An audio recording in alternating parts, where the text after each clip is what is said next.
On le fait tous, des dizaines, peut-être même des centaines de fois par jour, souvent sans même s'en rendre compte. Dans cette analyse, on va décortiquer ce geste. Pourquoi est-ce qu'on regarde notre téléphone, même quand il n'y a priori aucune raison de le faire? Allez, on plonge dedans. La question a l'air toute simple, mais la réponse est vraiment fascinante. Elle nous en dit long sur la façon dont notre cerveau s'est adapté ou été piégé par la technologie moderne. On le voit partout, n'est-ce pas? Dans une file d'attente, en marchant, parfois même au milieu d'une conversation. Ce geste est devenu tellement automatique, tellement fondu dans notre quotidien, qu'il en est devenu presque invisible à notre propre conscience. Alors, pour bien comprendre, il faut d'abord qu'on remonte un peu le temps.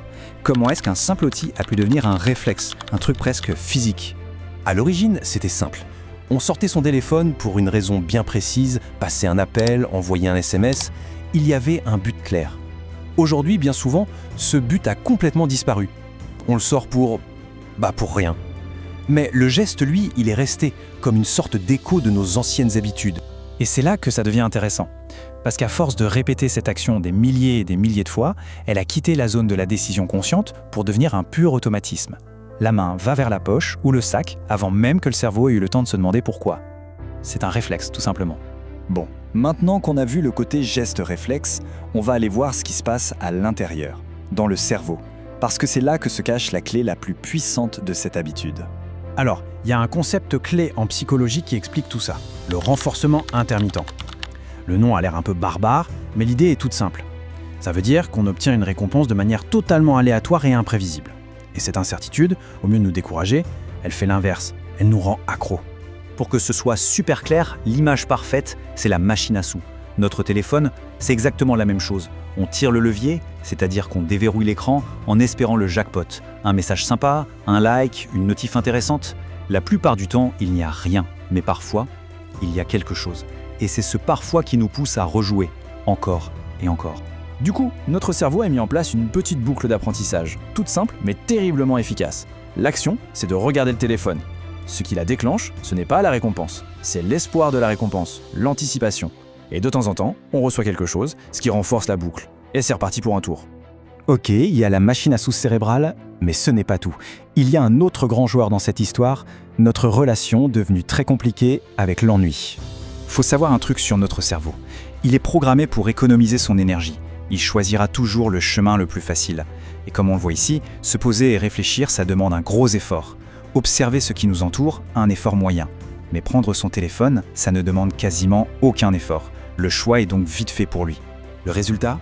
Le moindre petit temps mort, le moindre silence dans une conversation, ça peut créer une sorte de micro-malaise, un vide. Et le téléphone est devenu la solution de facilité parfaite, la rustine immédiate pour boucher ce trou et nous éviter d'être seuls avec nos pensées.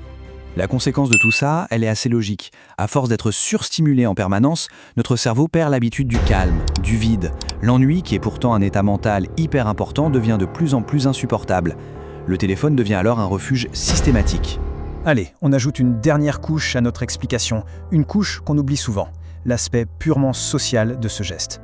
En fait, en public, le téléphone a deux grandes fonctions. D'abord, l'imitation. On voit tout le monde le faire, tout le temps, partout, donc notre cerveau de primate se dit que c'est la norme et il imite, sans même y penser. Et puis, il y a la fonction bouclier. Sortir son téléphone, c'est le moyen parfait de créer une petite bulle, d'éviter le contact visuel avec les autres et de se protéger d'interactions sociales non désirées. Bon, on a vu le réflexe, le cerveau joueur, la fuite de l'ennui, l'effet de groupe. La grande question maintenant, c'est comment on fait? Est-ce qu'on peut agir là-dessus? La réponse est oui, et tout commence par la prise de conscience. Et ça, c'est peut-être l'idée la plus importante à retenir. Avoir ce réflexe, ce n'est pas un signe de faiblesse ou un manque de volonté. Vraiment pas. C'est le résultat logique d'un apprentissage neurologique que notre cerveau a fait, un automatisme qu'il a créé. Du coup, se taper sur les doigts, se sentir coupable, ça ne sert strictement à rien. En fait, ça peut même aggraver le problème en ajoutant du stress. La véritable clé, ce n'est pas de se juger, c'est de comprendre. Juste comprendre les mécanismes qui sont à l'œuvre. Alors comment on reprend la main concrètement? Le chemin est assez simple, en théorie.